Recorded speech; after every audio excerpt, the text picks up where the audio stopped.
दामिनी 1993 की भारतीय Hindi drama film है। शेखर गुप्ता, ऋषि कपूर, एक अमीर व्यापारी और उद्योगपति केदारनाथ गुप्ता के बड़े बेटे हैं।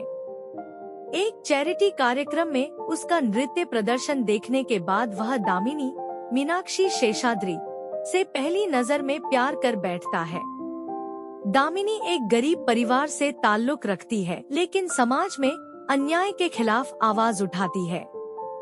उसकी बहन शराबी और मिमिक्री कलाकार बिरजू मोघे के साथ घर से भागकर मुंबई चली जाती है, ताकि अपने पिता को उसकी शादी के लिए दहेज का इंतजाम करने के बोझ से मुक्त कर सके। दामिनी और शेखर की शादी हो जाती है और दामिनी उसके आलीशान बंगले में रहने लगती है।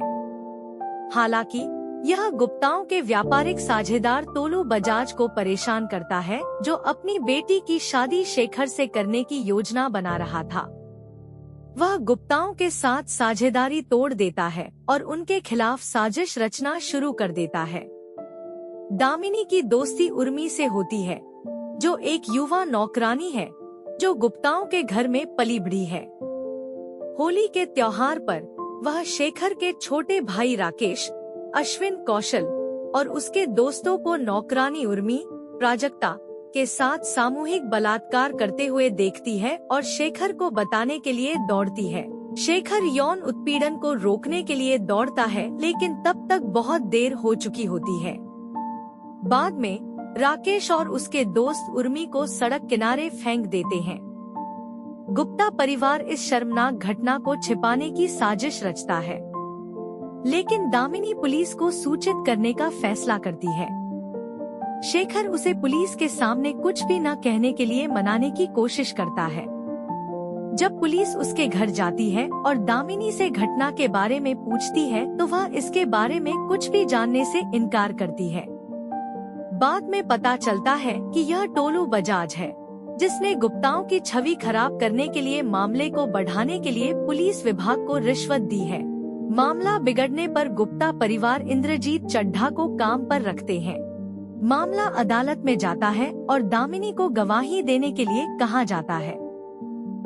पहली सुनवाई में दामिनी को चड्ढा द्वारा मानसिक रूप से अस्थिर व्यक्ति के रूप में चित्रित किया जाता है और न्यायिक आदेश द्वारा 2 सप्ताह के लिए मानसिक संस्थान में सीमित कर दिया जाता है।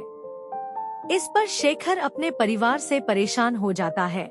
मानसिक संस्थान में दामिनी राकेश को डॉक्टर से दामिनी को जानबूझकर पागल बनाने या यहाँ तक कि उसे मार डालने के लिए, जिसे आत्महत्या के रूप में दिखाया जा रहा है।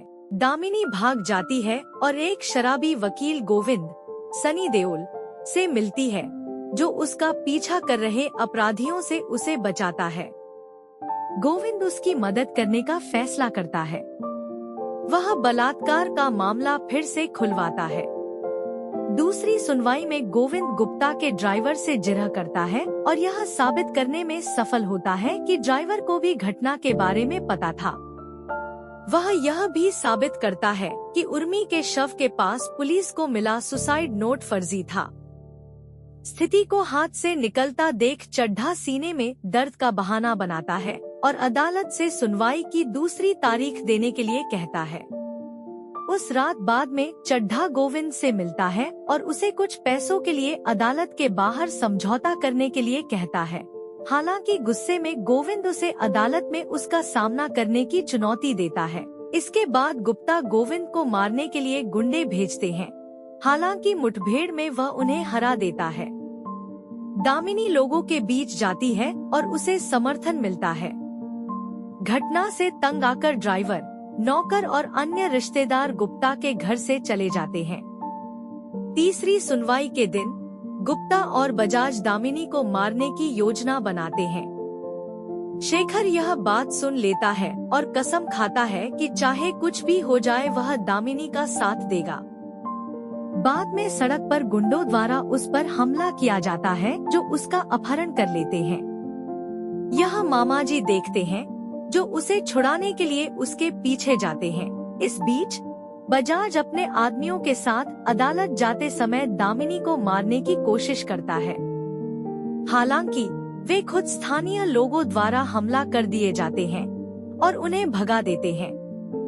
अदालत में चड्ढा एक और तारीख का अनुरोध करता है क्योंकि उसका मानना है कि दामिनी और शेखर फरार हैं। लेकिन कुछ समय बाद दामिनी और शेखर आते हैं और दोनों घटना की गवाही देते हैं। अदालत राकेश और उसके दोस्तों को दोषी ठहराती है और गुप्ता के साथ साथ बजाज और चड्ढा को भी इस घटना को छुपाने के आरोप में दोषी ठहराती है। न्याय दिलाने में मदद करने के लिए शेखर को बख्श दिया जाता है और अदालत दामिनी को उसके लचीलेपन और दृढ़ संकल्प के लिए धन्यवाद देती है, यह कहते हुए कि उसने कानून और व्यवस्था के इतिहास में एक ऐतिहासिक उदाहरण स्थापित किया है।